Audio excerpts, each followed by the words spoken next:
Hi, my name is Walker Bell, and I was in the 1130 section of Honors 251, and my group members were Dylan Berry, Riley Jaggers, Ethan Chenoweth, and Ethan Wilborn, and our deliberative dialogue focused on,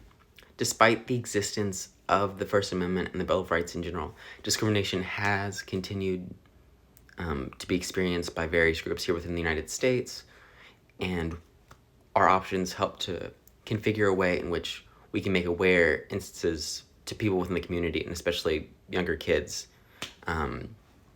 ways in which they're being discriminated against so that they can voice a concern and hopefully at some point reach a solution and conclusion in dealing with such discrimination. And overall, in the moderating experience, it was rather unusual trying to get everyone to speak because I felt like the group itself, we struggled kind of collectively leading and not like voicing what we had to say in order to get other people to voice what they had to say. And that kind of led to a lot of like awkward pauses. And obviously that's a challenge when there's not a lot of people talking. And we also didn't do our best kind of controlling the conversation, if you will, with how some people were like completely leading the conversation, others stayed silent throughout like the entire thing, unfortunately. So what I've learned from this dialogue project is mainly just how kind of unfortunate the situation here is in the United States, that we pride ourselves on being a place of freedom. Yet even recently with Black Lives Matter movement and police brutality, how like people, despite the fact that they have the freedom to speak out against a concern and free to protest,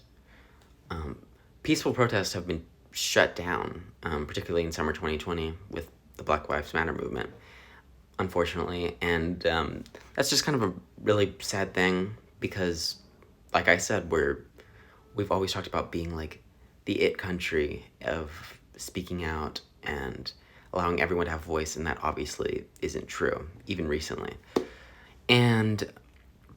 for moderating itself, I think I've gained an understanding that I need to work on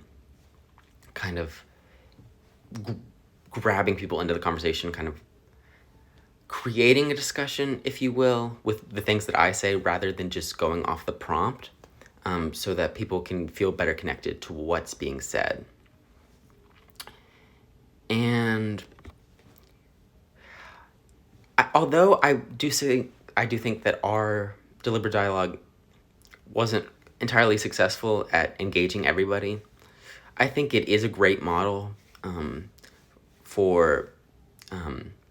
democracy in terms of like allowing people to voice concerns so that we can have this sense of understanding and kind of grow as a community, as a nation, etc. Because I noticed with like especially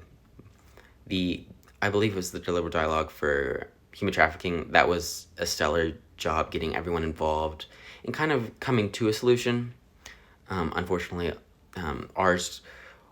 didn't really come to great of a solution. Most people opted for the school program.